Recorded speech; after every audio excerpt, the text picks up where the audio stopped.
خبر ابراهيم عليه السلام خپل پلار آزر ته وکړه. د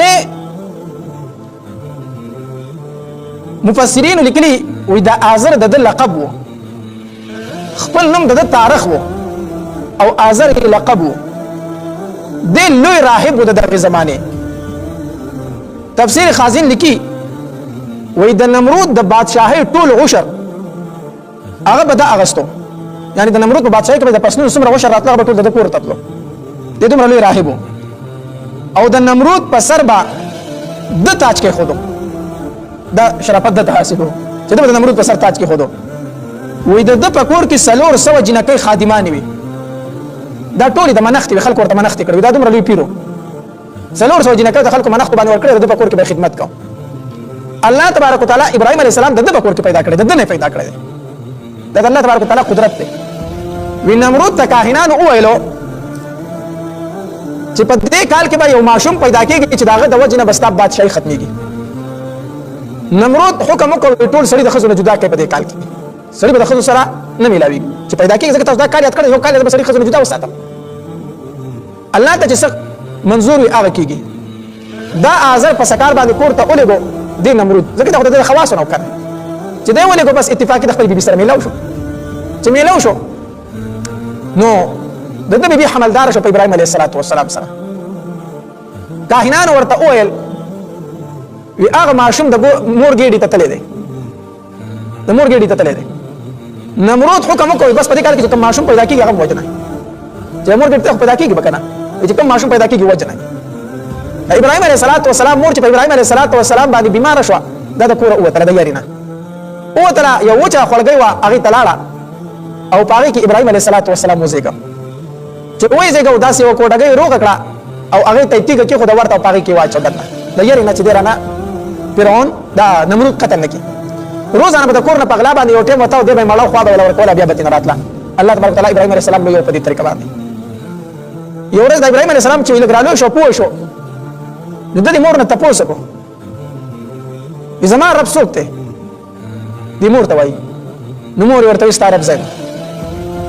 ابراهيم عليه السلام دې مور ته وویلو وایي ستا رب څوک دی؟ نو مور ورته وویل وایي ستا پلار آزر زما رب دی. نو بیا ورته ابراهيم عليه السلام زما د پلار رب څوک دی؟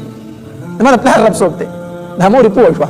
چې پوه شوه کور ته راغله نو آزر ته وویلو وایي د کوم بچي نه چې یاره هغه بچی هم ستا دی، د کوم بچي نه چې یاره هغه بچی هم ستا دی پیدا شوی چې دی. نو الله تبارک وتعالی ابراهيم عليه السلام وزېږو د هغې راهب په کور کې او الله تبارک وتعالی رالوی کو. نو لومبې مشکلات ورته پلار نه جوړ شو. نو اذ قال کله چې فرمایي ابراهيم عليه السلام دی ابي پلار خپل ته آزر ته اتتخذوا آیات نسی اسناما بوتان الها په خدای سره اني اراك كنن زينم تا وقومك قوم استفي ضلال مبين په گمراهی ښکارا. وكذلك دغرنګي نوري ابراهيم او خدل دا ټول واقع لیکلي تفسیر زاد المسير. وكذلك دغرنګي نوري ابراهيم او خدل ابراهيم عليه السلام ته ملکوت السماوات عجائبات د اسمانونو والارض او د زمکي. تفسیر زاد المسير لیکي وي الله تبارک وتعالى ورته وواړه اسمانونه کول او حتی درته پورې عرش د باری تعالی ولیدو، وواړه زمکي ورته الله تبارک وتعالى کول او کړي ارس ولیدل. ملکوت السماوات عجائبات د اسمانونو والارض او د زمکي وليكون د پاره چې من الموقنين د یقین کوونکو. فلما جن فسر کلا چې تیار شو عليه الليل په بعد شپه را کوكبان ویلی دوستوره. قال ان فرمایت ابراهيم عليه السلام هاذا ربي آیا دا بزما ربي، ذکر دوی د بوتانو بندگی کوله د ستورو بندگی کوله.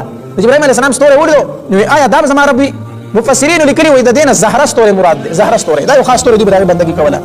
قال ان فرمایت ابراهيم عليه السلام هاذا ربي آیا دا بزما ربي. فلما افلا هرکل چې فنا شو قال ان فرمایل ابراهيم عليه السلام لا احب الافلين زمیننکم د فنا کیدونکو سره ما څنګه رب دې چې فنا پر راځي، ځکه فنا په چا راځي حادث وي او رب قدیم وي، دا حادث دا څنګه ما رب کې دي شي. فلما افلا هرکل چې فنا شو قال فرمایل ابراهيم عليه السلام لا احب الافلين زمیننکم د فنا کیدونکو سره. فلما را القمر فسر کلا چې ویل د سپګ مې باز غن پر کیدونکو قال فرمایل ابراهيم عليه السلام هاذا ربي آیا دا بزما رب دې ذکر بس په بندګیم کوله.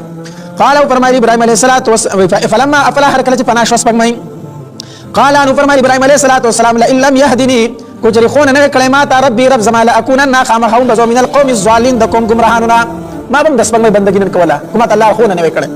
فلما را الشمس فسر کلا چې ویل د نور بازغتن پرکیدون کې قال فرمایي ابراهيم عليه السلام هاذا ربي آیا دا بزما ربي هاذا اکبر دا خډیر لوی دی، یعنی تاسو دا خدای نور نه لوی دی، د سپګمې د ستورو نه بیا د رب غټ تاسو په ګمان باندې فلما افلت فظهر کله چې فنا شو قالوا فرمایي ابراهيم عليه السلام یا قومي او قوم زما اني بريء يكن ذبي زار امام مما دارسنا تشركون چې تاسو شریک وي د الله تبارک وتعالى سره اني وجهت يكن تابع کړه ما وجه خپل ځان للذي خلق فطر السماوات چې پیدا کړی اسمانونه والارض وزمکا حنيفا ما يليم د باطل نه حق تا وما انا ونمزو من المشركين د مشرکانو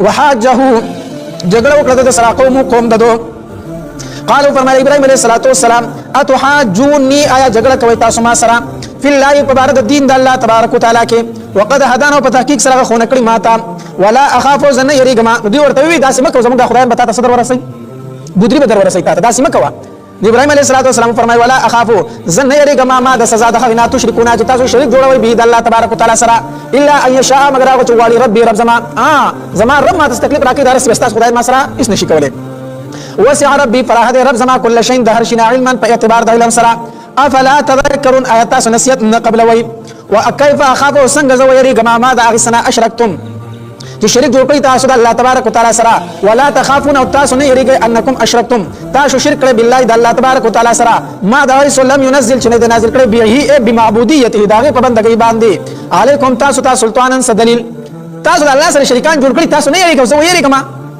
فاي الفريقين نو كم يود ان كنتم تعلمون کچری تاسو پويږئ يلبسوا او غډینکو ایمان خپل بظلم د شرک سره ظلم مراد دلته څه نه شرک ته زله آیت نازل شو کنه چې الذين امنوا ولم يلبسوا ايمانهم بظلم چې کوم کسان خپل ایمان د ظلم سره ګډوډ کړي نه دي نو دا کسان چې دي دوی په هدایت دي او صاحب کرام دا آیت ډیر ګران کوي وته د الله پاک پیغمبر په مونږ کې بداسه سو کې چې دا د الله سره چرته ډیر ظلم نه شي چې بسو کې په مونږ کې سنا سجاتي خو انسان نه کېږي نو الله په مې په هدایت خو هغه سره دی چې بالکل د ایمان سره ظلم نه ګډ کړي دا خو ډیر ګران شوه نبی علیہ الصلوۃ والسلام ورته فرمایل ظلم نه مراد دلته شرک دی او تاسو د لقمان حکیم هغه قول نه دی اورېدل چې ان الشرك لظلم عظیم نو شرک نه دلته ظلم مراد شرک ولې تاسو لقمان حکیم هغه قول نه دی اورېدل چې ان الشرك لظلم عظیم نو چا چې د ایمان سره شرک ګډ وډ کو دا سره په هدایت نه دی الذين كسان امنوا چې مان راوړل ولم يلبسوا غډ نه کړو ایمانم د ایمان خپل سره بظلم شرک اولئک دا کسان لهم الامن دوی لرا امن دی وهم مهتدون دی په هدایت مند دي